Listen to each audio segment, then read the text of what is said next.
ఇప్పుడు వినిపిస్తుంది. ఈ పవన్ కళ్యాణ్ నేనే కమాండరు అని చెప్పేసి నాలో సహనం నశించింది అని చెప్పి ఇప్పటికిప్పుడు ఇలాంటి స్టేట్మెంట్ చేయడం వెనక ఉద్దేశం ఏముందంటారు?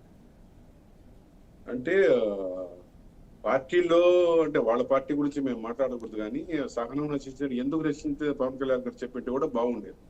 అంటే ఆయన సుప్రీం ఎట్లయినా కానీ పవన్ కళ్యాణ్ గారు జనసేన పార్టీకి ఆయన సుప్రీం లీడరే. ఆయన ఏది చెప్తే అది జరగాలనుకోవడము సహజంగానే పవన్ కళ్యాణ్ ఉండే అభిప్రాయం ఉంచుకోవచ్చు.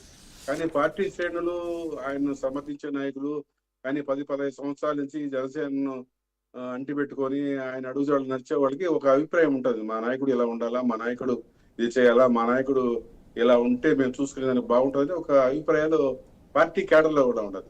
మామూలుగా లీడర్ అంటే 10 మంది అభిప్రాయాలు కనుక తదనుగుణంగా నడవాలనేది ఎవరైనా డిబేట్ ఉండాలి. డిబేట్ ఉండి ఆ తదనుగుణంగా నడిస్తే బాగుంటుంది అనేది సరువులే. కాకపోతే నేను ఏమి చెప్పను, నాతో నడవండి అని ఆయన అంటున్నాడు. దానికి ఇష్టమైన వాళ్ళు ఆయనతో నడుస్తారు, లేదా వివేచించడం పక్కన ఉంటారు. అంతేగాని వాళ్ళ అంతరంగిక పార్టీ విషయాల్లో ఆయన కమాండరా కాదా, కమాండర్ అని మేము కూడా అనుకుంటున్నాం. ఎందుకంటే ఆయన పోలెండ్స్ వాళ్ళు ఆయన ఒక్కడే కాబట్టి పార్టీకి ఇప్పటి వరకు కూడా నాకు తెలిసి పెద్దగా అన్ని జిల్లాల్లో కార్యవర్గాలు అంటే ఇంకా సమాయత్తం అవుతున్నాడు. 15 ఏళ్ళ నుంచి సమాయత్తం అవుతున్నాడు. ఒక రాజకీయ పార్టీగా రూపుదిద్దే ప్రయత్నం చేస్తున్నాడు తప్ప ఇంకా సఫలీకృత కాలేడు అనేది మాకున్న అంచనా మటుకే. అంటే కానీ ఆయన వాళ్ళ పార్టీ వాళ్ళు ఎలా ఉంటారు, ఎలా మాట్లాడతారు అని మేము ప్రజల తరపున పవన్ కళ్యాణ్ ఆ రోజు గోపాల్ రెడ్డి గారు తెలుగుదేశం 100% సక్సెస్ రేట్ సాధించారు కదా, మనము ఆయన ఇంకా సఫలీకృతం కాలేదని మనం ఎలా అనుకోవాలి? ఏం సక్సెస్ అయ్యాడు, ఏం సాధించాడు అనుకోవాలి సార్. నాకు చాలా అంటే మేము ప్రజలకు ఇచ్చిన వాగ్దానాల పట్ల ఆయన ఎంత మటు చెప్తుందో చూస్తాం తప్ప ఆయన పార్టీని ఎలా నడుపుతారనేది మాకు అనవసరం. ఆయన ఒక్కడే పోలిన సోలుగా ఉంటారా, 2-3 చీపులు పెడతారనేది కాదు.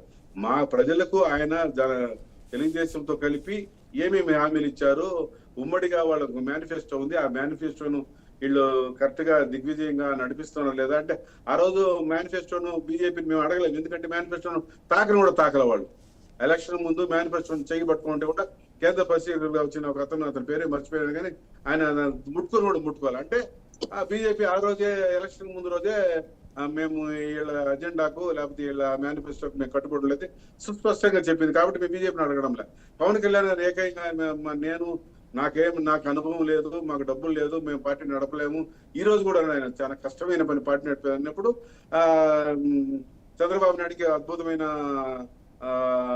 అనుభవం ఉంది. ఆయన అడుగుజాడల్ని ఇంకా 20 ఏళ్ళ 30 ఏళ్ళ నడిస్తే బాగుంటుందని ఆయన అనుకుంటున్నాడు. ఆయన అనుకున్న దానికి తదనుగుణంగా వాళ్ళు జన సైనికులు ఏమనుకుంటారో మాకు తెలియదు. కాబట్టి జన సైనికులు ఆయన అభిప్రాయాల ప్రకారం ఈయన వెళ్తాడా, ఈయన అభిప్రాయం ప్రకారం జన సైనికులు వెళ్తారా, ఏదనేది తెలుసుకోవాల్సింది వాళ్ళే తప్ప మేము మాకు ఎలాంటి ఇంట్రెస్ట్ లేదు. అంటే ఇప్పుడు మాట్లాడుతున్న దాన్ని బట్టి పవన్ కళ్యాణ్ మాట్లాడుతున్న అంటే ప్రభుత్వం మీద కూటమిలో